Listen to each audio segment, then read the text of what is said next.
Standard 7th, Subject English, Unit 1, Subunit The Parts of Speech.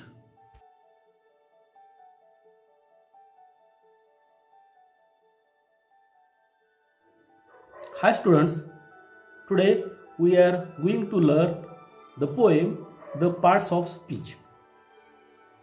This poem is related with grammar. So here let's learn the poem.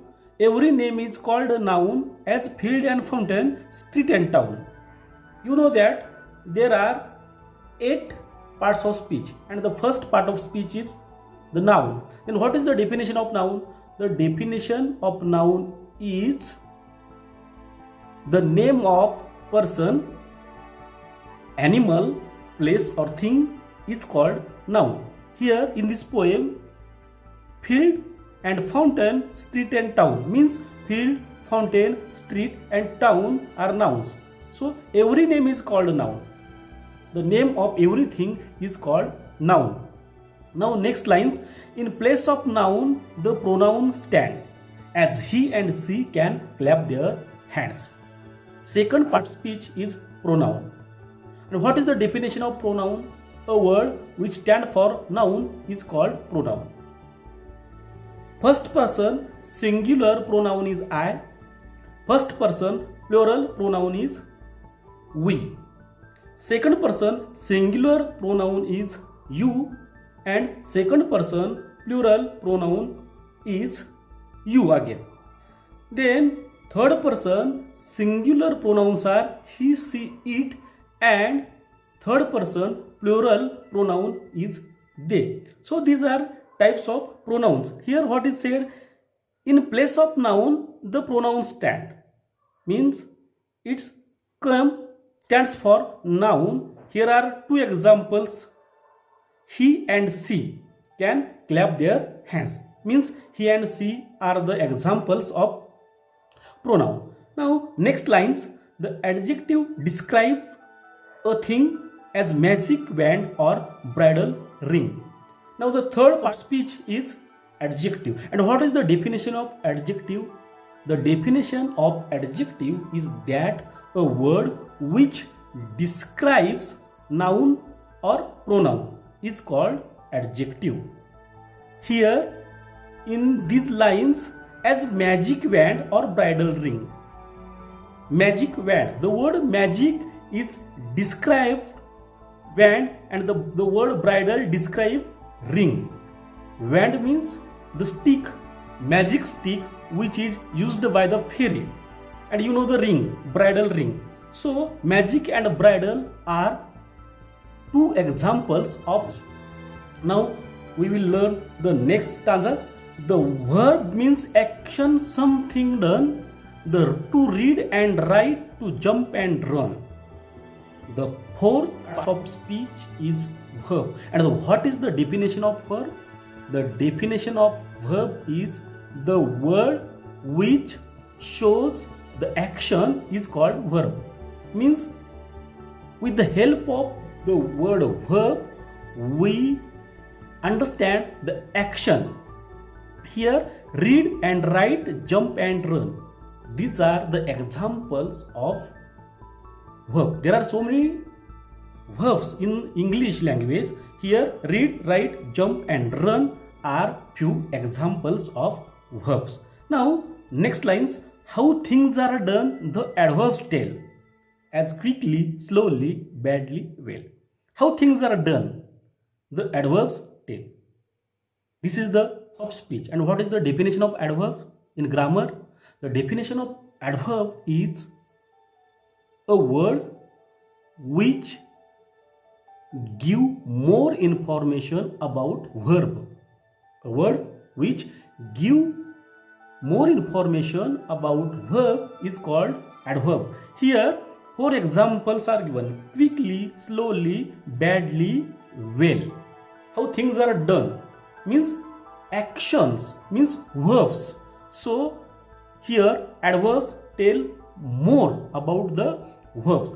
Here quickly, for example, he walks quickly. Here the word quickly gives more information about walk, and walk is verb here. So quickly, slowly, badly, and well, these are few examples of adverbs. Now we will go ahead.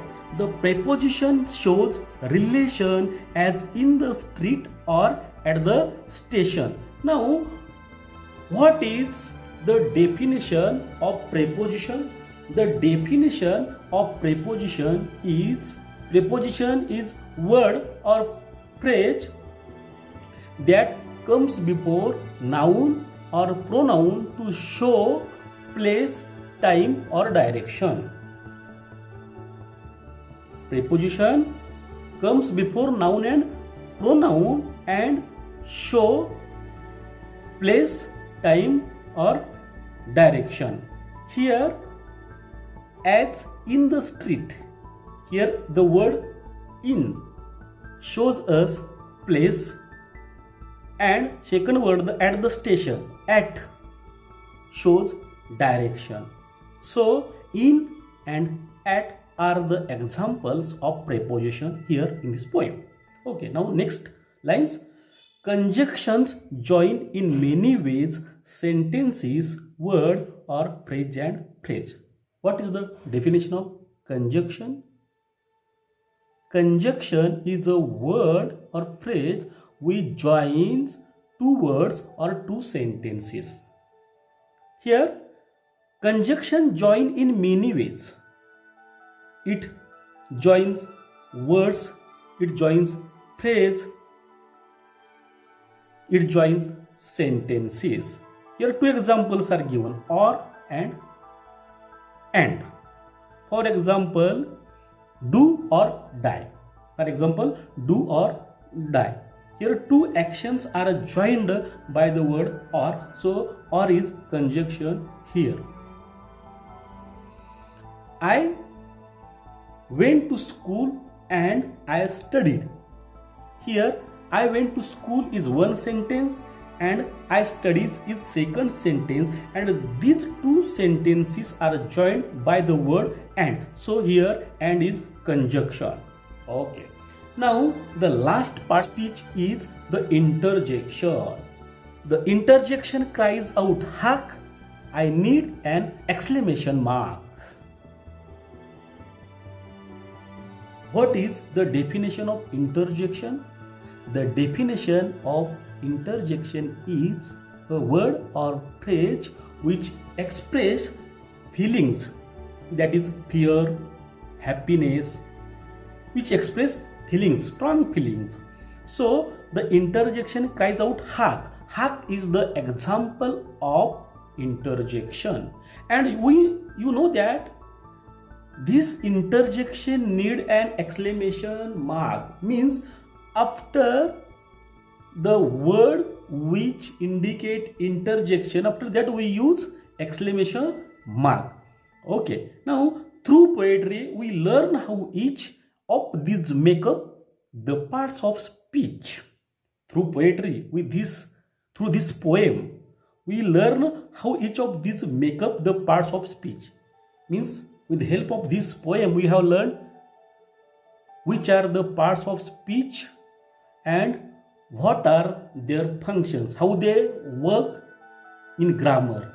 And the poet of this poem is unknown. Who has written this poem we don't know, but after all this is very nice, very interesting and very helpful, and the poem increases our interest about grammar. So thank you.